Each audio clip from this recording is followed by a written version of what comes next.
The water level of the Kotmale reservoir, which is located at the top of the central mountains, has decreased to 51% by yesterday.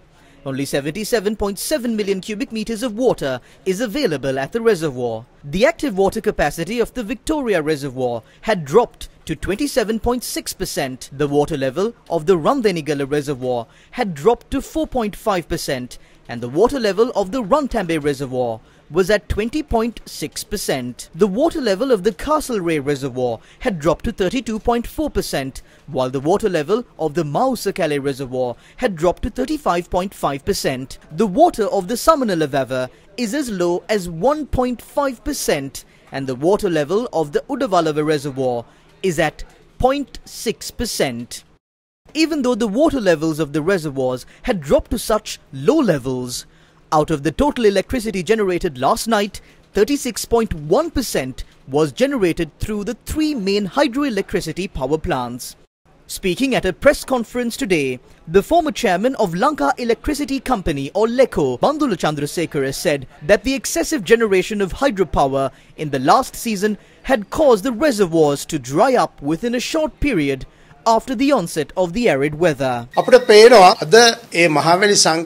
Mahaveli, especially in the Victoria, Randhenigala and Kotmale reservoirs, when we take the data on power generation, we can clearly see that the water levels of these reservoirs that were sufficient for 900 gigawatt hours at the beginning of this year had decreased to about 400 gigawatt hours very fast. As of today, it has further reduced to about 310 gigawatt hours.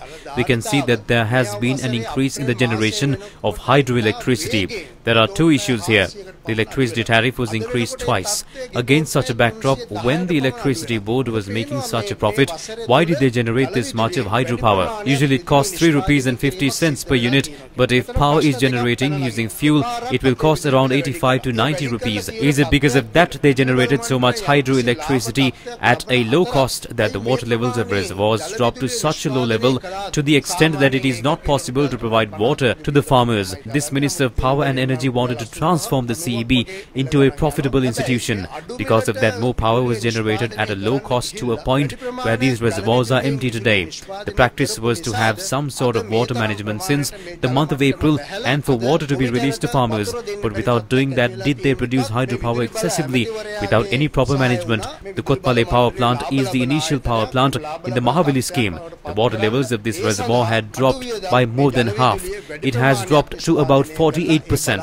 If these water levels drop to about 40%, there will be a big problem to maintain the stability of this electricity system.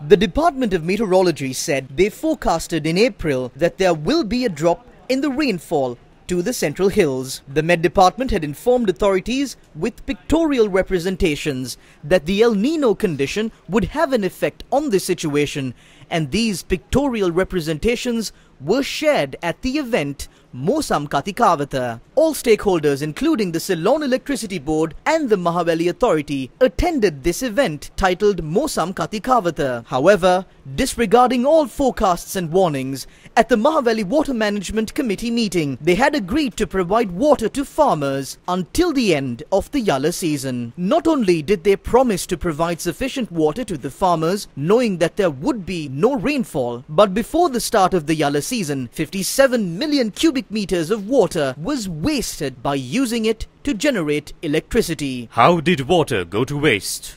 Water from the Kotmale reservoir, that is nourished from rainfall in the Central Hills, is released to the Polgola reservoir, and from there on the water can be diverted into two directions. Water can be diverted towards Anuradhapura, towards the Mahaveli paddy fields, through Boghatana Ukuvela, and this water is mainly used for agricultural purposes. Only 88 megawatts of electricity can be generated by the power plants along this route. However, if water is diverted towards the Victoria reservoir from Polgola, 380 megawatts of power can be generated. Senior officials of the Mahaveli Authority said that 57 million cubic meters of water had gone to waste after the water had been diverted towards the Victoria reservoir for power generation. This is because water from the Victoria reservoir and Randhenigala had been diverted to Maduru Oya and Ulhitia. and these reservoirs had overflowed. The water that had been wasted is more than the entire water capacity of the Castlereagh Reservoir. Senior officials at the Mahaveli Authority said that if the water was provided to the Kallavava, the paddy fields of farmers in the Mahaveli H zone would not have been destroyed. According to the forecasts of the Met Department, rainfall can only be expected in the month of October. If the remaining water is not properly managed, this impending crisis cannot be prevented. Shouldn't an investigation be held into how water was not properly managed and how priorities were disregarded, and steps be taken to ensure that such a situation never takes place again?